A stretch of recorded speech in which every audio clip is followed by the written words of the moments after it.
መንገድ ትራንስፖርት ለከተማ ነዋሪዎች የዕለት ተዕለት ኑሮ ዋና መሰረት ሲሆን ለኢኮኖሚያዊ እንቅስቃሴ፣ ለማህበራዊ ግንኙነትና ለከተማ እድገት ከፍተኛ ሚና ያበረክታል።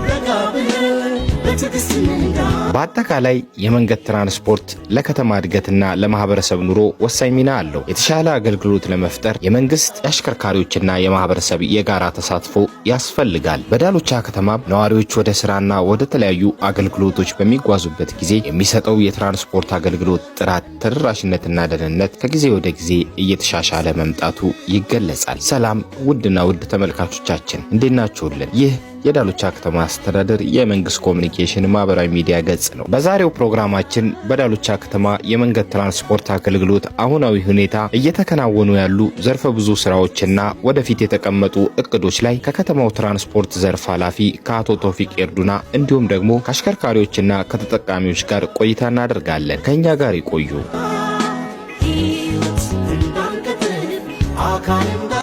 ቶፊቅ ኤርዱና እባላለሁ።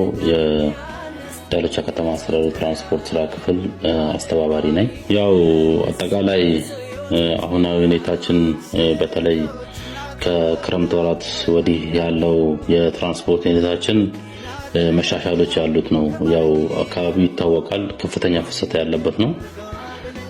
በተለይም ከእኛ ሴንተር ሆኖ ወደ ወራቤ የሚሄዱ ፍሰቶች በስፋት የሚታዩበት ነው። ከላንፍሮ፣ ከሚቶ እንደዚሁም ከዳሎቻ ወረዳ ዙሪያ ያሉ ሰዎች በሙሉ ሴንተር አድርገው ወደ ወራቤ እና ሌሎች አካባቢዎች ለመንቀሳቀስ የሚጠቀሙት ሴንተር አድርገው የሚጠቀሙት ከተማ ነው የሚለውን ነው መጀመሪያ ማንሳት የምፈልገው። ከዛ ባሻገር ከክረምት በኋላ አሁን መሻሻሎች ያሉት ነው ብዬ ያነሳሁት።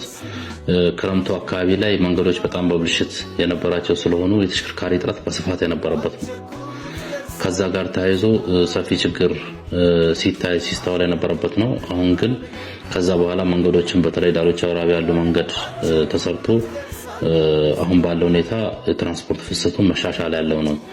ግን ደግሞ አሁንም ከችግር የጸዳ ነው የሚል እንትን የለንም። ምክንያቱም በየቀኑ የሚንቀሳቀሰው ተንቀሳቃሽ ቁጥርና በከተማ አስተዳደሩ ስር ያሉ እነዚህ መለስተኛ ተሽከርካሪዎች ናቸው እኛ ጋር ፒስታ ስለሆነ የሚጠቀሙት። ከዛ ጋር ተያይዞ ቁጥሩ አሁንም አነስተኛ ነው፣ በቂ አይደለም። በዚህ ምክንያት በስፋት ችግሩን ለመቅረፍ እየተሰራ ቢሆንም 100% የተሳለጠ ነው የተሳካ ነው የሚባል ባይሆንም መሻሻሎች ግን በስፋት ያሉት ነው የሚል ነባራዊ ሁኔታ ነው ያለን። ለዚህ መሻሻል ደግሞ አንዱ ከመንገዱ መሰራት ጋር ተያይዞ፣ ሁለተኛ ከማህበራት እንደዚሁም ከላይን ሴክተር ጋር መርሃ ግብር ወጥቶ በመርሃ ግብር አገልግሎት እንዲሰጥ በመደረጉ ለውጥ